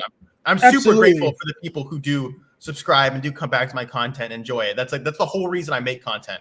No, I love the people in the chat right now. Like, yeah, because I'm not like I do giveaways from time to time if I can afford the shipping or if I have something to give away. Because it's not be like, hey, I'm doing a giveaway. It's like, hey, here's something to say thank you for you guys who showed up, took time out of your day to hang out with me and whatever idiot I have on the channel at the day. Yes, you're an idiot. Yeah. Calm down. And it's that's all it is. To me, my giveaways are a fucking thank you that if I can do it, I can do it. Yeah. Yeah. No, for sure. That's I mean, I feel like that's the majority of people. And like I feel like a lot of there's certain people in the Pokemon hobby that give away the vibe that influencers are these rich people who just have all this money to spend on Pokemon. Like, no, the backbone of the Pokemon hobby is regular people who just want to open cards after work, get a couple hits, and just enjoy the nostalgia, right? Yeah. They can't afford, all this vintage product to open up every video and get that's fucking fine, bro. This shit's expensive. Like, there's bigger things to worry about, right? People are struggling with groceries. Not everybody has to open up a fucking base set booster box. Yeah. You know what I mean? So I really dig that. And those are the kind of people in the hobby that I really, really vibe with and really, really love. The people. Gassy says you give away your opinion for free. Damn right I do. This is not opinion. Exactly, dude. My opinions are facts backed by science. R&D says I got to stop entering your giveaways. I think he's won 3 out of like the last 5 or 6. Oh, no way. Yeah. He's won. Nice, he's won a lot. Do we have anything in the Q&A? If not, they really don't want to give you any tips and tricks to life. They don't want you to succeed in life. That's all right, dude. I feel it. And words once in a while. Words are hard. The system is rigged. Yeah. But so let's talk about the Critical Hit podcast. Because initially was, if I remember correctly, it was on your channel at one point. Oh yeah. The good old days. The good old days. It was just like 3 months ago. Dude. But now it is its own channel, its own theme, own everything. We have some of the cast members here today. We had Rock Sandy in the chat, Metri in the chat. My boys. Yeah, my boys. They were in the chat today, but they aren't the only ones part of the Critical Hit podcast team. With you also have Starman, Official Dark, Opossum Bud, and am I missing anybody? Oh, Vision Games. I know not everyone can show up every time it happens, but tell us a little bit of what the thought process is and how you guys go about making your topics for the decisions and just the bullshit with each other. Yeah, for sure. Sorry, I got jets flying in the background. I'll try and You're good. I don't know if it's too overwhelming or not. No. So it all kind of started when I was watching the podcast with Knowledge, and I don't know if you know who Knowledge is. Mm-hmm. Cool Trainer Ryan and Pokemon and Rattle. God, those jets are so fucking annoying. So I was watching them, and I was like, man, this would be so fun to just have like bros to hang out with, to talk about. Like, I want to make some friends in the hobby. You know what I mean? Like people who are really cool. And I had all these people that I watched. I was a really big fan of Starman's channel for a while before I ever talked to him. I love watching his videos. He makes such good content. And Metri, I had just stumbled upon his lives, and I was like, dude, this dude's so cool. Like, you can tell how much he loves the hobby. You know what I mean? And I really admired that about him. Opossum, but I had just been a fan of his for a while, and I forget how we initially connected. I think it might have been on Instagram. I don't know. Nick is just such a cool dude. I really respected him for like what he was willing to say. And me and him, we've had some arguments, man. Like we've had some genuine arguments, but that's what I fucking love about him is that I can have an argument with him and I know I'm not going to wake up and we're not going to be friends anymore. You know what I mean? Like he's really proven that he's mature in that aspect. And I love that. You know, there's so many people in the hobby that you disagree with them on one thing and that's it. You know what I mean? And me and him have had genuine disagreements. We're like, no, I'm on this side, you're on that side. And then at the end of the day, we're still friends. And I fucking love that. So because that's how being a responsible and a fair adult works. Like it's even we haven't had straight up like arguments, but we've had a discussion of like on the topic he did on his channel a couple 2-3 months ago. I'm like, hey, I don't agree with this one, but like this is the reason why I don't agree. And you have a conversation with the person. Yeah, exactly. Like you might be like, don't get me wrong. There's times where I'm having a conversation and then the voices get loud, the words start getting worse. But at the end of the day, like as long as you can go to bed, wake up the next day, like, yeah, we got a little out of hand, but we're still good. Like, yeah, we're still good. That's all that matters. The friendship is bigger than the argument. Yeah. That's just something you got to remember. But are anyways, you sure? Yeah. But anyway, so I saw these people on their podcast. I was like, wow, I'd really like to do something like that. I think it's a good, I think, we could have a lot of fun, a lot of conversation. So I reached out to Rock Sandy. I was like, hey, dude, you want to do a podcast with me? And me and Rock were already friends long before this. He was supporting my channel. I was supporting his. So I just really liked him and we were really cool. So we'd been talking. I was like, hey man, you want to do a podcast? He's like, yeah, dude, fuck it. We had a little things get in the way, but we worked it out eventually. After that, we invited some other people on. I think Metri and Starman were the next one to come on after that. Then Pokedama was a part of the podcast for a while when it was still on my channel. He dipped out. We had Opossum Buds. All these people come in, all these great people. And for a long time, it was just me doing, most of the stuff for it. Coming up with the topics, scheduling it. And it was on my channel. So it made sense that I would do the majority of the work for it. Yeah. But it was a lot. Dude, making my own content and then also doing all the stuff for Crit Hit after it started actually becoming a thing. And, they had suggested, why don't we make an own channel, our own YouTube channel for it. So that way we can all share the load. And I loved the idea of that. I thought it was a really good idea. I thought it would take some of the work off of me.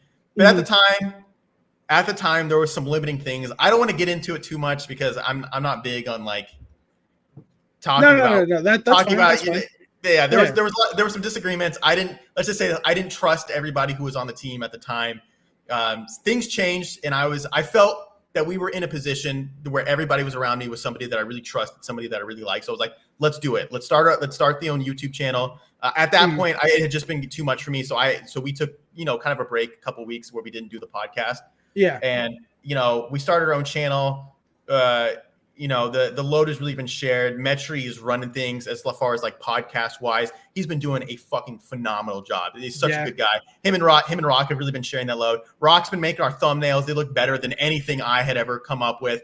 Nick is, really just, he's been like, his topics are such a huge bonus for us. He adds so much to the topic, the conversation. He's such a knowledgeable guy. That's whenever we like run out of things to talk about, I'm just like, Nick, dude, give me your opinion on this. And he has so much to add to the conversation and I love it.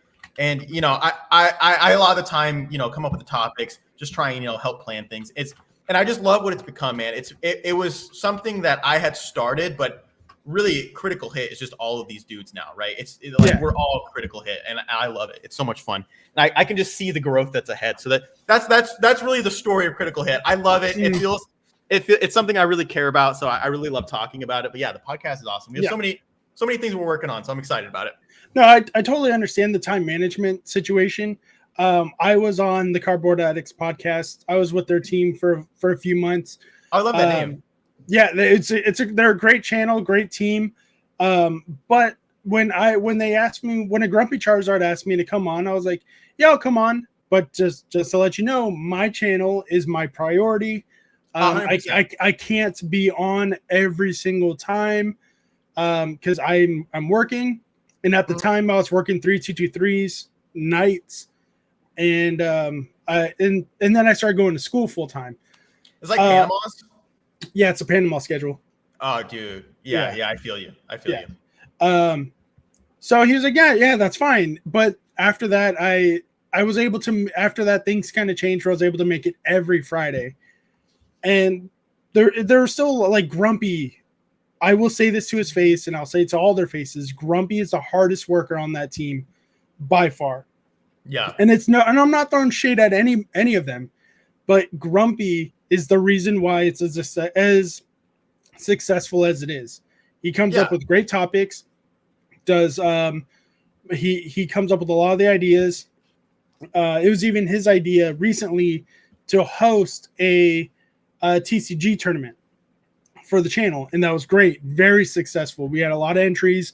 The players had a lot of fun where they're like, hey, we can't wait to do this again, kind of thing. The biggest reason why I stepped back is because time management. I'm going to school full time.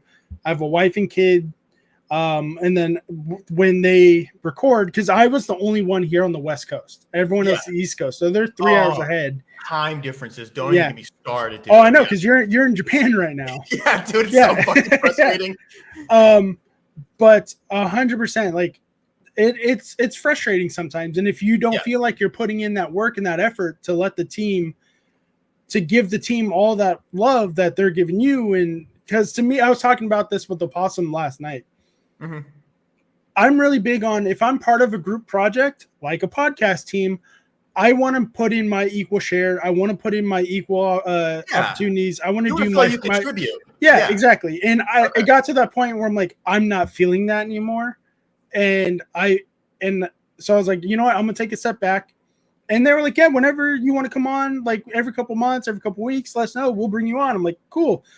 But since I'm not part of the team anymore, just like when you guys invited me on, I'm gonna wait for the invite. It's not gonna, I'm like go into someone's DMs and like, hey motherfuckers, I'm ready. What's the next topic? Dude, I'm gonna wait for the invite. I'm not gonna be like, hey, am I on? Is it my turn? Is it my turn? Hey, are you? Hello, sir. Are you there? Are you listening? No, it's gonna like, it's because you and Star were like, hey, we noticed you're friends with all our friends, like, and we talked, and then you and Star, like around like the same 24-hour time span, like, hey, you should really come on the podcast one day. I'm like, sounds good. And it worked. It was awesome. Yeah. And I let you're Dusty. I let Opossum and Rock know, and Metri, because they were all on my podcast at one point. Yeah. And I was like, hey, just to give you guys know, like, I don't know how, because I'm really big on communication. Mm-hmm. So I was like, hey, just a heads up, like, I don't know if they told you, but they invited me on. I don't know the details. And they're like, oh yeah, we talked about it. Yeah. We were they're like, oh no, we know. I was like, okay, we were gassing you up in the Discord before any one of us. We were like, dude, Gonzo's cool. We should invite him on. We're like, let's come up. Yeah, I was like, is it cool if I ring Gonzo? I'll do it. Ghastly, you don't know the dirty shit I do for some clout.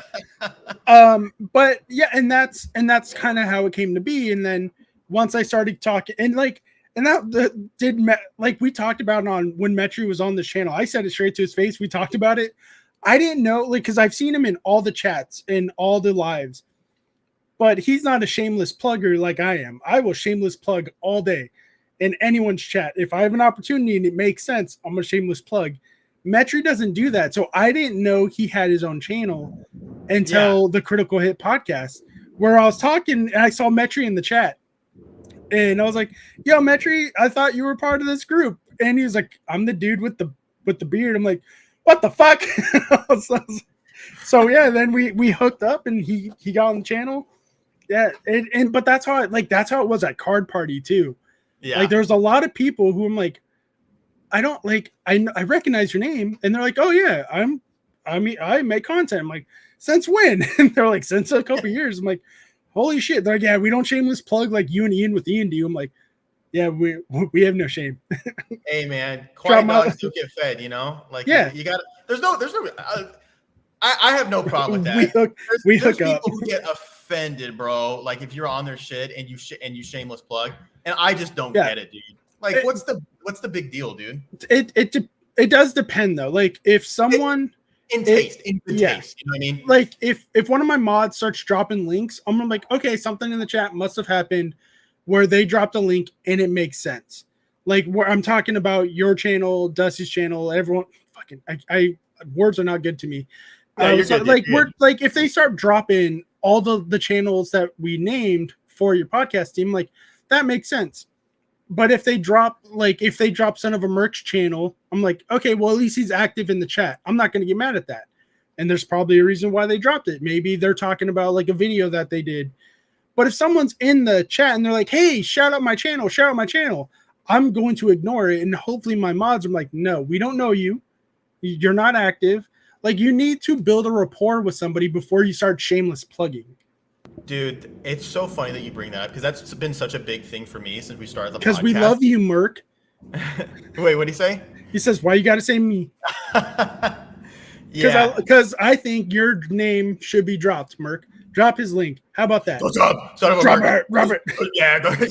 Did you see his story last night from the Critical Hit podcast? Yes, dude. Yeah, notice me, senpai. And like, son of a Merc, that motherfucker. Oh shit, dude. Yeah. Oh, Grumpy, dude. By the way, since you said it, Grumpy, congrats on the podcast, dude. That's awesome. That's super. Plug your OnlyFans, of course, Grumpy. I'm not going to be mad at that. OF feet pics. Yeah, all day. Tips for toes, baby! Exclamation point! Tips for toes. You want these little toesies that I pedicured myself? You know what you need to do. But I interrupted something you were saying. Go ahead. Oh yeah. No, I was just gonna say, that's been a huge thing that I've been feeling a lot ever since we started the podcast, man. Like, it's weird and it's kind of, you just feel bad doing it, man, because people will reach out to you and they'll be like, hey, can I come on the podcast? And it's like, dude, I'm like, it's not a no, right? Yeah. And it's not that I want to say no, but it's like, we have a lot of people, like, we talk about it, right? It's, first of all, it's not just my decision. Like, we're a team, right? Yeah, because now I'm in that special chat now because I've been a speaker. So exactly. I've seen the thought process and the planning, like, this makes sense. But that's not a bad thing because I have to do it myself. Because I used to be like, hey, if you want to talk, I'll talk to anybody. I love talking to people. Come on, DM me, we'll email me, we'll figure something out. But after a while, I was like, I gotta start vetting these people. Like, I gotta check out their channels, gotta see if we can vibe. Like, now it's like, okay, let's get to the point where if they can still do it by all means. I'm not gonna stop them. But it's not going to be an automatic yes. Yeah, exactly. Like, there's going to be all right, cool. Give me a few weeks to check out your channel, check out your Instagram. Let me see, because I'm not, if I say yes to everybody, there's going to be someone on there. And then a couple weeks, I'm going to be, gotta delete the video because I don't want to be associated with this person. Yeah. Yeah. And Shug, you bring up Shug Nasty saying you shouldn't feel bad about saying no to people. That's your podcast. I agree. But you always. No, absolutely. I kind of do, just because maybe I'm just a people pleaser. You know what I mean? Like, I don't know what it is. I don't want someone to feel like I don't like them, if that makes sense. And I want to be inclusive to people in the hobby, because I do really love the people in this hobby. I think there's so many amazing people. It's just, it's hard because I got to think about does this person vibe with our vibe? Maybe. Having Opasa Bud in the channel, there's a lot of people that he might have rubbed the wrong way, or even Roxanne. You know what I mean? Like, there's a bunch of different. We do a bunch of different content as a team, so you have to think about all the interconnecting dynamics that go into it. And I know Nick would absolutely. Nick wouldn't give a shit if I brought someone on there. Nick would probably fucking thrive if you brought certain people onto the podcast. He's like, now you can't run away, you motherfucker. If you do, you're a coward. Speaking of which, dude, we have some interesting people. There should be some. I thought about inviting some people onto the podcast when Opossum was on. I'm like, I should make this a group thing. Like, yeah. My biggest thing is I just don't want to make anybody uncomfortable. You know what I mean? And maybe it's because I'm a dickhead. I don't mind it. Like, depending on the situation. It depends on the person. Yeah, because there's some people, like, I would love to have a group chat and be like a moderator for a debate with Applesauce, Shock, Bud, Rev, Nipples, CTR, Vault. Like, having those people that have a legitimate drama with somebody, I would love to be a moderator for those people in their debate. Like Rattle and that fucking idiot who's like, oh, you called me a scammer. No, that's not what he said. He called you a piece of shit because you're a piece of shit. Yeah, I am a piece of shit. I did erase this. I did get it under false pretenses. Yeah. What's the issue? I hate that guy. Yeah. So fucking. Yeah. I'm not the biggest Rattle fan in the world. Like, he said nipple. Nipple. Clipped it. I'm not going to claim to be the biggest Rattle supporter in the world. I don't dislike him. I don't like him that much. There's definitely some things that I don't. I'm very neutral about him. Yeah. Yeah. But that dude is a fucking idiot. And Rattle. You're talking about the guy Rattle's talking about. Not Rattle himself. You're talking about the other guy. No. The guy who approached Rattle at the Lexicon. And that guy's a fucking moron, bro. Yeah. Yeah, exactly. Someone signs a card for you, and then you turn around and sell it instantly for a profit after saying you wouldn't, dude. So what insulting. A piece of shit, dude. Oh my God. I'd be so mad. I couldn't imagine, dude. Oh man. Dusty and Leon, bro. I don't hate Leonhardt, bro. Oh my goodness, dude. Oh my God. Yeah. I was actually I don't know if you remember the drama with Leonhardt a while ago. This is like one of the biggest. Which one? He's had a few with certain people recently. The one where you remember the kid, the cancer patient kid, he threw like a day for. Oh yeah, and he changed the thumbnail and title like 13 times. Yeah. Yeah. So I don't want to get all into it because it's just a big whole long thing. But I actually was kind of Leonhardt needs some friends, to be honest. Bro. In the hobby, especially, man. Dude, he comes off with. I can't get a read on him, man. He comes off with such an awkward vibe. When he was at Collecticon, I was able to talk to him for a little bit. Is he cool? Yeah, he was. It's not that he was awkward or anything. It was just like you can tell he was kind of. I got the vibe that it was a little bit of he didn't want to be there, or like it was like, oh, this is just work for me. Yeah. So, but he wasn't rude or anything like that. He was a very nice guy. He was more than happy to take pictures, especially with the kids, to make them happy because that his audience is like it's kids. Yeah, because it's like me. I was talking to somebody about this, like because at Card Party, I had someone come up to me and they're like, "Hey, I love your content. I love all this." He's like, "But I can't watch it with my kids." I'm like, "Oh, that kind of sucks." So I kind of like tried to tone down. I get that, I tried to kind of tone down on my cussing too, because I was like, bro. Like, and then after a while, I'm like, it's not me. Like, I didn't feel genuine enough. And I'm like, you know what? Sorry, man. Yo, this fucking card is dope. I love this Pokemon, the game. It fucking does some cool shit. And like it sucks because I would love to have people have like a family night and watch it with their kids. Like, I even have my son and I watch CTR with each other, but Mike, but my son knows, like, you don't say those words. Yeah, I'm allowed to, but you're not. Yeah. But every once in a while, my kid will let out a fuck when he's playing a certain game. Like, what'd you say? Nothing. Okay. What was that? Yeah, that's funny. But he it's not that he was awkward about it either. It just the vibe I got was like, are you sure you want to be here? Yeah. What's good, man? Says Jay's Corner TCG. Jay is someone who wanted to be at Card Party. Like, you're going this year. Oh, maybe, right? Maybe if you get the time. Because you are in Japan. The plan is yes. I should be coming back to the United States around that time.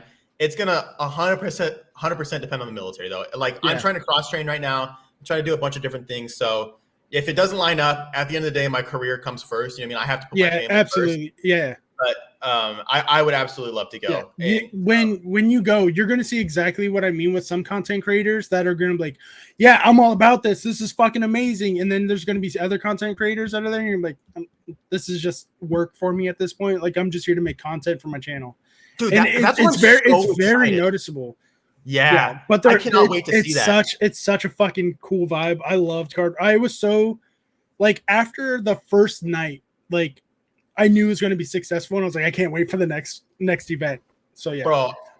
Speaking of sexy motherfuckers, Starman just dropped. Starman, what's up? Oh, Ghastly, bro. I appreciate. Yeah, dude. Dusty for Card Party, 100%. Starman, what's up, bro? What's up, bro? Yeah. Ichiban Dan says, I was curtaining some trades with some kids. We locked eyes, and they just screamed, "Please let me sit and eat. Don't alert the kids around you that I'm here." But that was a lot. That was, in his defense for that one, that was fine. A lot of like even Rev and like other content creators kind of had the same thing. Like, please, just I want to go take a break. Yeah, and I even talked about it yesterday on your podcast. Like, they were like, some people were very upset. Like, oh, I gotta go. I can't sign anymore. Motherfuckers, let these people take breaks. We don't get mad at characters at Disneyland in the costume for going Yeah. to take their break. Why are we getting People mad at these forget that they're people? humans, bro. People Yeah. forget that they're just. How dare you need to go take a shit? No, Yeah. you sign my kid's card right now, Rev. At the same time, I don't feel that bad for them, right? Because what a fucking incredible feeling that has to be to have that many people lining up to want to. Like, I've had people send me cards to sign them. I don't even have 2,000 subs yet. Yeah. And people send me shit to sign or like send me shit to open. And I can't even tell you how what a special feeling it is. Mm-hmm. You know what I mean? No, I'm absolutely. sure you felt it. Yeah. It's Merc, I just recently made a video because Son of a Merc was my first official fan mail. The way I view it, and he's like, I'm not sending anything great. I was like, you shut the fuck up. Dude, it means you don't know how much it means to me for this. And he sent me some cards, and they were all like Lieutenant Surge, Raichu's, like cards that I would love if I got it on my own. But now this person went out of their way to purchase them just to give to me, and they're at PSA right now because they're like, I don't give a fuck if it comes back a 3. It is a card that means everything to me. Yeah. So it's fucking cool. 100%. Fuck Gonzo. That's the motto I live by. Since Jay's Corner. We gotta start that. That's a thing, man. Fuck Gonzo, bro. Fuck Gonzo. But Joey, like I said, Joey is one of those people that you're gonna want to fucking hang on to at card party because there's a lot of people that you just like. There's people you want to be around, and then there's other people like, well, if I meet them over there, I'll meet them over there. But there's others the energy is so fucking crazy there. It's so fun. Dude, I'm trying to get some boys out to go to the bar afterwards. Some people already invited me out. Yeah. And a lot and we talked about it before the stream. I will be more than happy to be the designated driver for the group. Oh yeah, for sure, dude. And I've done this before. A buddy of mine, when I got out of the Navy, he called me at 3 a.m. He goes, "Hey, I need to ride home." Yeah. Great, man. Where are you at? And he was like, "I'm in LA." I'm like, "Cool, give me 2." I was like, "Are you safe?" He was like, "Yeah, I'm safe." I was like, "I'll be there in about an hour and a half." I sped my ass to LA at 3 a.m. to make sure my buddy got home safe because I'd rather drive 3 hours with a drunk asshole in the back of my car than get a phone call and then 3 days later go to your funeral. Oh yeah, dude. That's the way I view it. So, and that was me at peak drinking. So how do you think I am with people when I'm not drinking anymore? Yeah. Dude. But they're before I do say I'm gonna go out with everybody out there. Jay knows this because it happened at card party. There's only certain people I am comfortable enough around to have them drink around me. Yeah. Because Joey doesn't remember it because it was a crazy. I'm not saying he got hammered, but it was kind of a crazy night that it happened on. But I don't even remember who it was because it wasn't someone that I recognized. So Joey had a drink. Pokeballer Mike had a drink and a couple other people had drinks and we're all in a circle. We're talking and this guy comes up and he goes, "Yo, you guys drinking?" They're like, "Yeah, we have a drink." And I just have a water bottle. Yeah. And he's like, "You want a drink?" I'm like, "I'm good, man." He goes, "You sure? I'll buy it." I was like, "I'm good." And he's like, "Why?" And then Joey, when someone says no, that's the end of it, dude. That is the end of it. But Joey, for some reason, Joey's a gentle giant. For some reason, he said, "No, bitch." And I'm like, "I got this, man." And Joey had my back. So I'm like, cool, fuck yeah, dude. Yeah. So I was like, cool. Nice, dude. I can be around Joey when he drinks. But there are some people, like one of my best friends in my life, I served with, I went to training with. Yeah. He knows I'm sober and he'll be like, "Hey, you want a drink?" "No, I'm good." "Cool." And he does that as a sign of respect. Like, "Hey, I like you so much. I want to buy you a drink." That's his thought process. And I get it. Yeah. But there's some people I'll go out with the Critical Hit team. I'll go with the Cardboard Addicts team. I'll go with Joey, Ian, anybody else. A lot of the people are like, "Hey, let's go out for a few drinks." I'm like, "Okay, I don't drink, but I'll go out. I'll have some snacks. I'll have some appetizers, whatever, hang out." Then there's other people I'm like, "No, I'm good." I'll stay home. Yeah, for sure, dude. I just drink. I'm not even a big drinker. I really don't think I curse still. Bitch isn't a curse word. It's a noun. It's a place. I'll ask twice when I offer people because I know some people decline to be polite, but the second offer is just the heart gets in bet mo for me. I got it. It's Okay. it's a vibe thing, dude. Like you can tell someone's vibe if they don't want to drink. Like if there's a Yeah. reason or if they're just being polite. You know what I mean? Shug Nasty says, "Damn, I would have told his ass to get a taxi." Nah, because sometimes in the situations if they can't afford the taxi either because they're drunk and they lost all their money, they're fucked.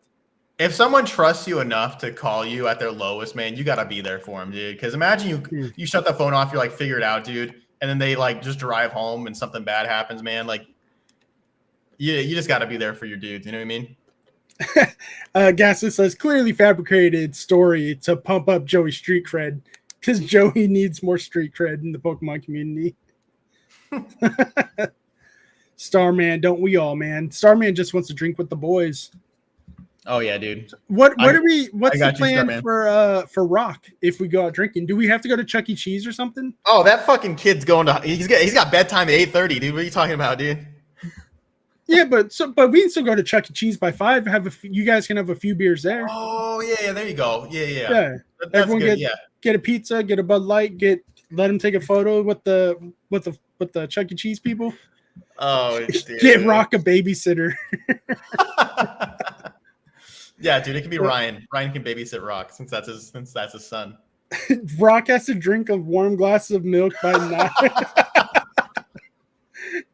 Oh no, dude! I told Rock I'll take him and his family to sushi if he brings me some quail eggs.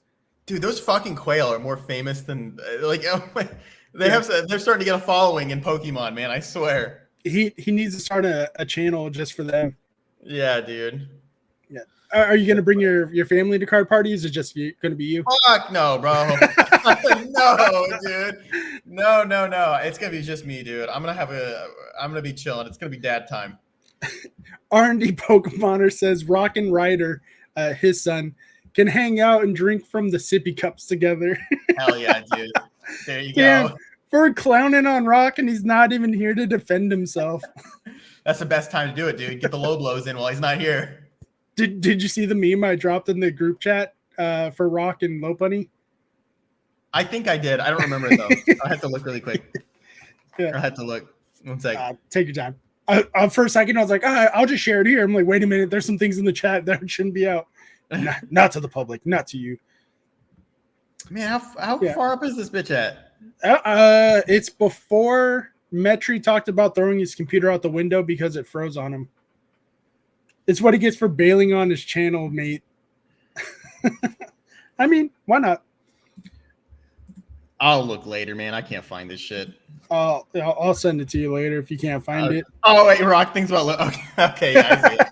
That's funny. Because he's always talking about how he doesn't know why he's getting certain things on his Instagram feed. Oh, yeah, dude. Yeah. It's the algorithm, dude. It's the algorithm. My bro called me from a bar needing a ride. I went because that's me. Turns out someone slipped something in his drink, and he was way out of left field. I'm glad I went. He didn't know it was me. Yeah, that's happened before too. Because girls aren't the only ones who get drugged. Because with that pretty face you got there, I'm sure it's happened to you at least once. That's why I don't play with. My wife doesn't let me play with things. I don't know. All those gold cards that Merc sent me, there's like 7 all over the place now. Yeah. Anyways, like that pretty face you got there, it's been drugged a few times. Are you talking to yeah, or are you talking to me? You. Oh, fuck no, bro. And I got drugged in Japan. Dan got drugged in Japan, and he's ugly. Did you really? It happens? Damn. Yeah. Man, what were they? That's crazy, man. I like I said, I'm not a huge drinker, dude. I really only go out with friends like every once in a while, man. It's not like a huge thing for me. So I've never been in any situation like that. That's crazy. I also I got my drink on me, bro. I stay strapped. Yeah. So let's talk. Let's go back to Pokemon, you degenerates. Do you guys have any questions about Pokemon for Dusty here? Anything, dude. Yeah. I'm an open book. Open book. Yeah, by the Nigerian dudes in the Tokyo Red Light District, I was alone and stupid. My Yakuza buddy Raiji bailed me out. Damn. That's crazy. I don't know what he's talking about. Well, I know what he's talking about, but not the area. What's BOD stand for? I'll never tell, bro. You're never gonna find out, dude. But you're an open book, you coward. That's me being open. You'll never fucking know, ever, dude. I haven't told anybody. It's a part of the allure to me, right? Like I like that people don't know. I like that I'm the only one that knows. Is it something that you came up with, or is it something like your military friends know? No, it's something I came up with. It's not deep at all. Honestly, even if I told you, it wouldn't be that big of a revelation. It's nothing crazy, all right? It stands for Boy of the Day. It stands for Bag of Dicks. I'm joking. That's not what it stands for. But yeah, man, I would love to tell you, but I can't do. I'm sorry. I'm under contract. I can't tell you. That's a lie. Big old dongs. Big old dongs. Yeah, that's none of us here in the chat. Oh shit! Oh, it's none of y'all, especially Dusty. Yeah, dude, I'm rocking a whole. I don't know, man. 2.5, bro. Yeah, we'll see that. That's if he's lucky. Oh, no worries. Yeah, dude, that's on a warm day. That's on a warm. Yeah, is it cold out? No. What? No, dude. Okay, no. Okay. So let's try to get back on to Pokemon. Oh yeah, Pokemon. Just a little bit. How does your wife feel about like the $850 you spent on one pack of Pokemon cards? Oh yeah, man. Well, she doesn't know. Me and my wife, no, she knows. Like we're very open. We talk to each other all the time. So like, my wife is very good with money. Like she's very fiscally responsible. She's very smart. I mean, she's worked at banks. She just knows the ins and outs, man. So like we're very open about our finances. When we get paid, because she works too, you know, we have our joint bank account where we do all of our like shopping, everything like that. But then I also have a bank account where that's my money, and she has her bank account where that's her money. So when I told her I was going to go out and buy an 850 thing, she was like, yeah, I mean, she didn't care because I wasn't spending any money that wasn't as long as it's from your account. I don't give exactly. It wasn't money that was pre-designated. It was my money. Yeah. So, and my wife and I have the same thing. Yeah, I feel like that's healthy. You know what I mean? And unless, I mean, whatever dynamic works for your relationship is fine, but that seems to me to be the best way to go about it. I think you need your own money, so that way you can spend it without having to talk. You know what I mean? Like you should be able to buy what you want. You shouldn't have to like go through a checking system every time you want to buy something. But at least that's my point of view. Ghastly says he's just going to open it and double it right now. Dude, fuck all that, bro. So I have most of it. I'm building an Expedition Master set, so there's really nothing I could pull from that would make it worth it. You know what I mean? Is it just Expedition, the set that you have, or is it Expedition Undaunted or whatever it is? No, yeah, it's just Expedition. So Expedition. So out of the E series, there's 3 sets: the Expedition, Aquapolis, and Skyridge. And Expedition Aquapolis are my favorites. Those are the ones I'm working on collecting right now. What's your favorite piece in your collection? It's definitely the Expedition blister, dude. This right here. This is my favorite. I love this thing so much. If not that, there's a couple other. I'm working on building up vintage Shield product right now, so that's any one of those, man, is probably my favorite. If I wasn't gonna say that, then probably just some of my graded cards that I pulled. I need to go to my Expedition binder because I think I have that Charizard. Oh, dude, I just got a raw one. It's such a nice card, man. It's so beautiful. Well, but if I have it, I'm grading it. I don't give a shit on the grade because then I'll sell it. If I have it, I'll grade it and sell it because like I'm not the biggest Charizard fan. Yeah. But like if it's a $600 card raw, like fuck it, why not? Like yeah. I don't plan on ever grading any of my Expedition cards just because they're all going into a master set anyways because I want to get the entire set. So it's like, I'll just leave it in a binder. I don't buy enough product to make master sets, and I don't trade. And because I don't open enough product, like I don't know where my trade binder is. It's shit. My trade binder is shit. Like it's literally V cards that are like 50 cents. Oh really? Yeah. I mean, whatever, man. Yeah. Like, so for some people, that's. Yeah, some people they're going after that type of stuff. Maybe they're building a deck or something like that. But that's what we talked about. Like, not everyone has the money to do what they're doing. Like, I have a budget for the month for Pokemon cards, and that includes me sending cards off the PSA. Yeah. So like whatever I can afford, that's what I can afford. That was a huge problem for me, and something that I feel like I'm just now getting to the point in my collection where I'm getting around it. it takes time because you have to like kind of start the wheel. You have to get the wheel turning. And during that time, you're not buying pretty much anything. Like it's really hard to get through because you have to like not spend for a while. And that can be tough for a lot of people. Yeah, exactly. I got to the point in my collection where it's just now kind of becoming self-sustaining. And it's really cool, man. So like I got in this process of finding cards that are gradable, right?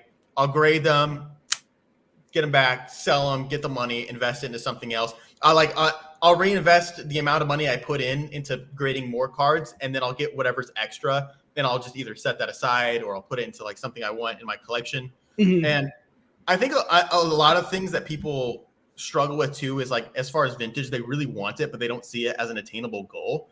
And like for the most people in the hobby, vintage is definitely attainable. You just have to know about how to go about it. So like a lot of people think you have to stop collecting and you have to like, just save up all of that liquid money for a while until you have enough to buy like vintage product.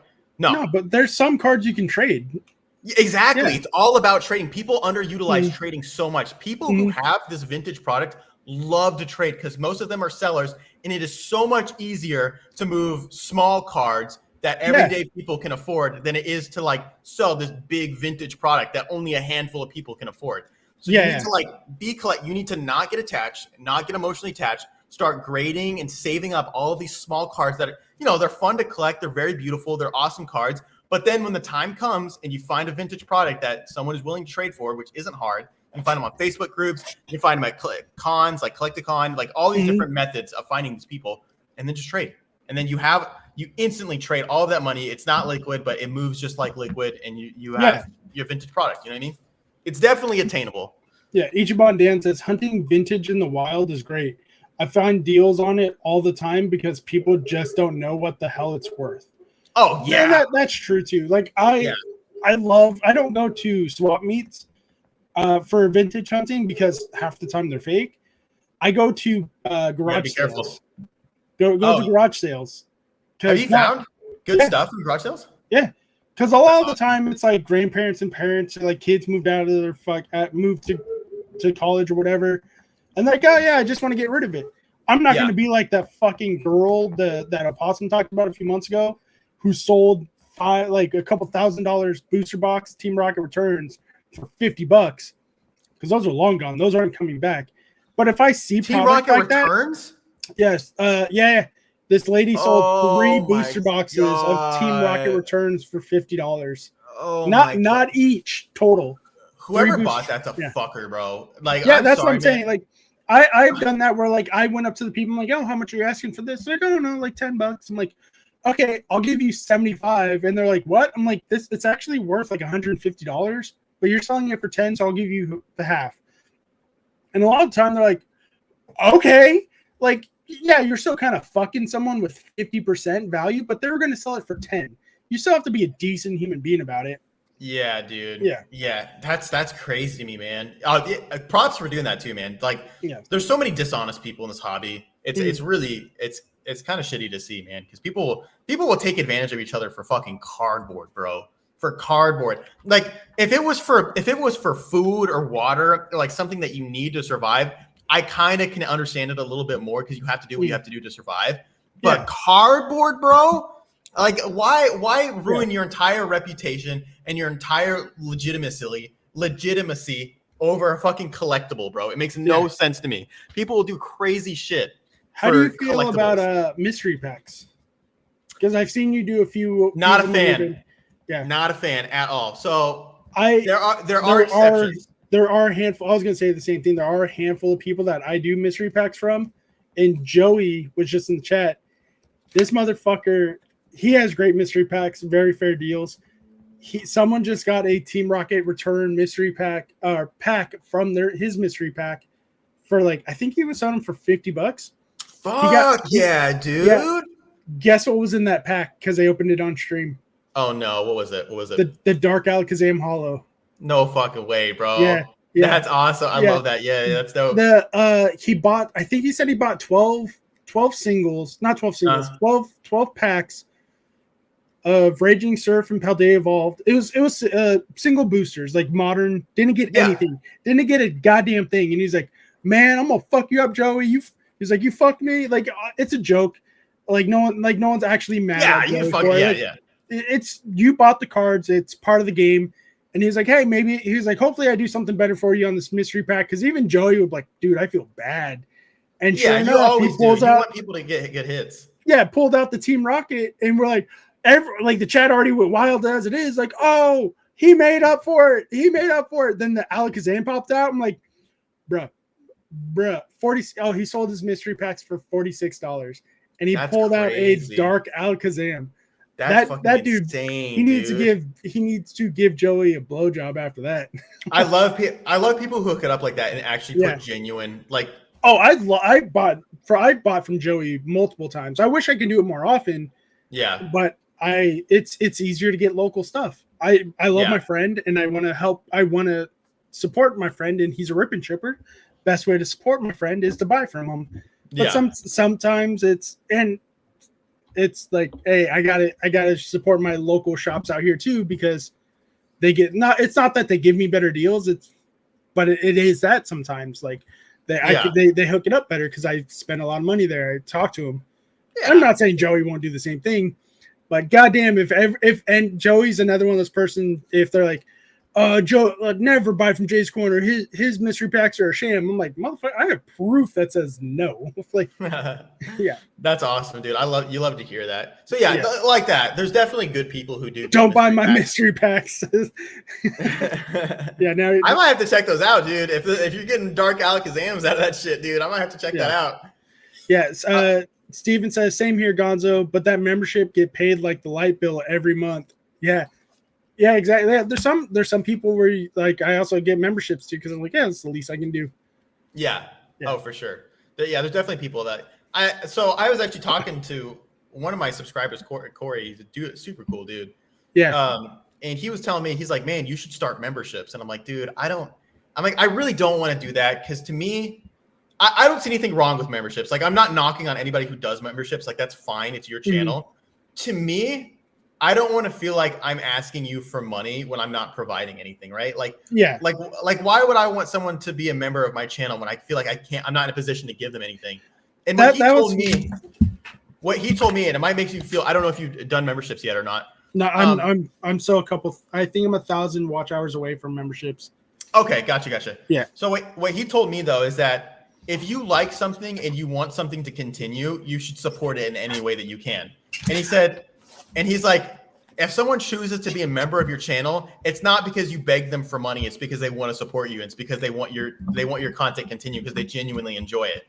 And I'm like, dude, that makes me feel so good, dude. Like, maybe it is actually a good idea. I do understand that thought process, but I'm on the same thought process as you as well before that, because other people are like, we can't wait till your memberships get going. So once people started saying that, like, hey, we're gonna we want to member up, we want this to happen. Yeah, I automatically started thinking like, okay, well, what can I do for these people that are going out of their way to give me money?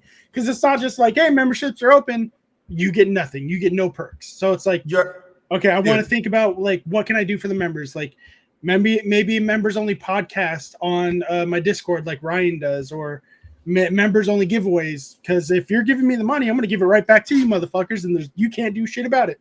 Hold up, bro. So this is from me to you, dude. You're already doing it, bro. As from a content creation standpoint, man, I know how much effort it takes to make content, bro.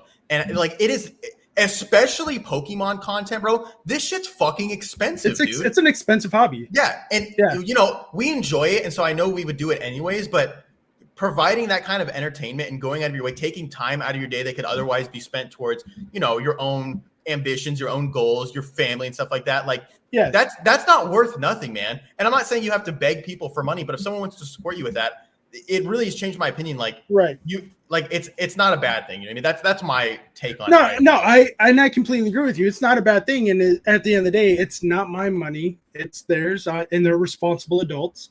Yeah. But I still want it. I still want to make sure, like, hey, I want you to get something out of it.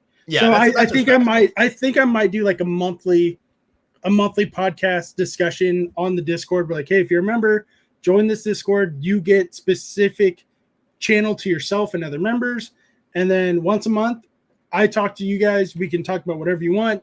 You can give me ideas. And to me, it's a good way to build rapport if you're another content creator and you might possibly want to be in Dusty's seat one day. Even though though most of the time I was like, hey, like, I'm not saying, hey, please don't take it out of context, guys. I'm not saying become a member, you get Dusty's seat. It's subscribe, become a member. Do it. Plug it. I'm plugging him right now. Do it right now. It helps. Like, if I put a face to everything and I'm talking to you, I'm like, oh yeah, you also, like, I'm working on Son of a Merc, trying to get him on the channel. I love his content. And he said the same thing a lot of content creators say to me when they're that small. But I'm a small guy. Why do you want me? Because I like you and I want you. Like, I go straight up boondocks, like, so we can do this the hard way. I want to, like, if I can support my friend in any way, I don't care how big or small you are. I want to support you. And that's, yeah. That's so respectable, man. Because there's so many people who, and I'm not going to name names or anything like that. There's a lot of people who start to kind of get a God complex in the hobby. People start supporting them. They start thinking they're hot shit. And that's why I love Rev so much, because I don't know if you've ever talked to Rev. I don't know if you've had a conversation with him. Mm-hmm. Dude is the most humble motherfucker I've ever met. Has zero ego. Such a good guy, man. Stupid humble. Yeah, I have unsubbed from people when they're like, when I hear like, you guys haven't tipped me, no one's super chatted, no one's membered up in a couple of weeks. You, like, bro. I'm like, cool. Like, I'm like, cool, I'm out. Unsub, like, and I'm out. I'm like, fine, like. If that's what becomes of your attitude, you're not in it for the hobby. You're in it for the money. Exactly. You have to go into it with zero entitlement. You have to realize that everybody should wait. What size doesn't matter. Gone. Dude, see what Chuck Nasty said? Yeah, just ask my wife. Ask my wife. That's funny, dude. Oh, good shit, dude. But man, I'm the same way. Like, I hate people with egos, man. That shit's so it's cringy, bro. Yeah. It's like, dude. You think you're hot shit in the Pokemon hobby, dude? Yeah, we're all just people. We're all just fucking people, bro. We're all just people. Yeah. Isn't it past his bedtime? Everyone's talking about Rock.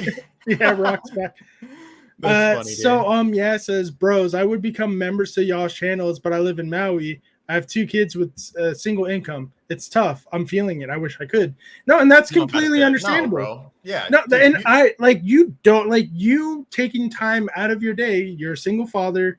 You income, like, you just hanging out is good enough for me. And that's why it's like, for a second, it's like, I don't want to do memberships. I don't want to put that pressure on anybody.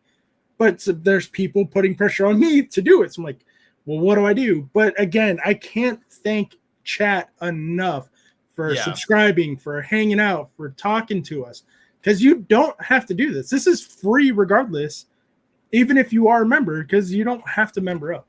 Yeah. That's the biggest thing, is not putting any pressure on it. There's definitely people out there who are like, if you want this shit to continue, if you want me to have a successful channel, you need to, be a member, blah, blah, blah, blah. You like, subscribe to it, hit the bell, blah, blah, blah, be a member. I didn't even know CTR had a membership until Dan pointed it out to me one day. I'm like, what? He goes, yeah, he doesn't promote it.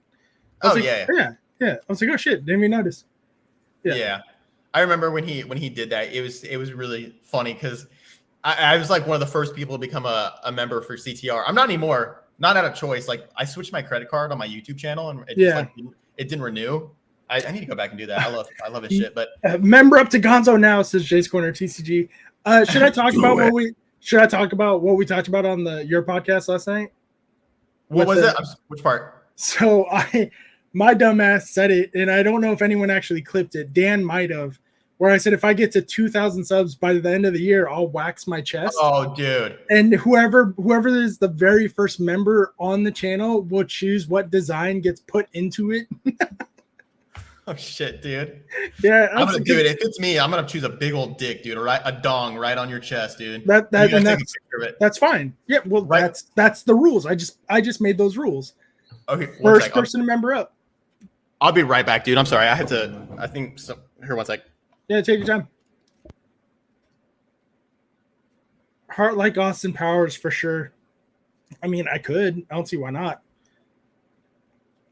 I'll echo. So wish could sub to everyone, but like you said, Gonzo, America and money But y'all real all the awesome. I reach out to Gonzo 24/7 to point out an annoyance, and it always helps. Yeah, LMAO 2K subs. Yeah. So because it was meant to be a joke, but Opossum and Rock were like, "Nah, bitch, we got this." Like, all right, don't threaten me with a good time. I opened my mouth. It's my so that's why I have to grow out a mullet too. Yeah, worth it. Dude, I can't wait to grow my hair out when I'm out of the military, man. It's different hairstyles. That's okay. You're getting there, dude. Let me. Ooh, someone clipped this. Oh so goodness. Tonight's been. Tonight will be the night I will fall for you. Over again. Cut my wrists and black my eyes. Yeah. No, I'm growing out my hair so because I have to do a mullet because I hit a subscriber goal within a certain amount of time, so now I have to grow out a mullet.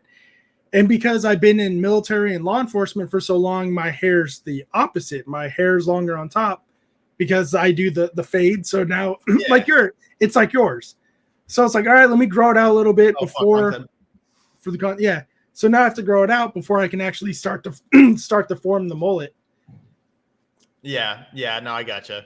I'm not excited for the awkward stage in between where you're like kind of not wavy yet, you know what I mean? But your hair is kind of long, so it's just kind of like fucking hanging down. Yeah, and that's what's going on with my hair. Like, and I was walking around the house the other day, and my hair was down, and I was doing this, and my wife was like, "Okay, Justin Bieber, calm down." Fuck. Here, we'll do this for Dan, so he can get it for Instagram. It's not a phase, Dad. It's not a phase, Mom. Yeah. God damn it. That's funny, dude. That's me with Pokemon. McFoley vibes. That's what I meant. Words. Holy hell, I wasn't ready for that. A little free content. A little free. Usually you got to pay for that kind of action. Yeah. Fuck, I was going to comment that. Ooh, Rock said a bad word. I'm going to tell his mommy. You can't say that. You can't. You can't say that. Rock, swear jar. It's, it's a lifestyle. Slay queen. Hey, sisters. No, I'm sorry. I did not do that. So, Dusty, thank you so much for coming on. Go ahead, show your content, show your channel, your podcast. Tell the people what you're working on right now, what they can look forward to. Again, guys, if you have not already subscribed to Dusty, click the pinned comment in the live chat above right now. Check him out. Subscribe to all his forms of content, especially his OnlyFans. He really needs your support. Dusty, tell the people where they can find you and what you're working on. Oh, yeah. So next couple things, just, opening content, opening Pokemon cards, all that stuff. I'm be showing off my collection goals, all that kind of stuff. Memberships are coming soon. I'm not going to really advertise all that too much, just for the people who've been asking for it. I'm just going to make it a thing. Probably have some funny emojis, stuff like that, dick pics, all that stuff. Dick pics galore. No, but just having fun, man. I just want to keep this vibe going that I have. I want to put a lot more work into Critical Hit. I want that to be big. I want that to really, really grow. I think that's worth growing. Continuing to build relationships with other people in the hobby, going to card party, going to events. Can't wait to get back to the U.S. and start actually card party streaming. Streaming is a huge thing that I have coming up next year. I'm trying to make it a thing. So hopefully we can get into that. So just having a good time. Just having a good time, man. Good times, man. Thank you so much for coming on, taking time out of your day. Tell your family thank you for letting me have you for 2 hours. I'm gonna thank the chat. We have Roxanne, E-Man Collects, R&D Pokemoners. So Ichiban Dan was here, Son of a Merc, Shug Nasty, Jay's Corner TCG, of course, Professor Metri, Ghastly Grabs. Thank you guys so much. Mods, please drop your own links, drop Dusty's links, drop Critical Hits, drop the links of the people you care about. And my name is Gonzo. That is Dustymon. And don't forget, guys, collect how you want to collect. Oh, shit. I need to start remembering to do this because I've been forgetting lately, and I want to start making it part of my outro. My name is Gonzo. That is Dustymon. Next week, my guest will be the one and only Get You. Don't forget, guys, my name is Gonzo. Collect how you want to collect. And that's a better outro. Maybe that's the one I'll work with. All right, guys, I love you. You have a good night.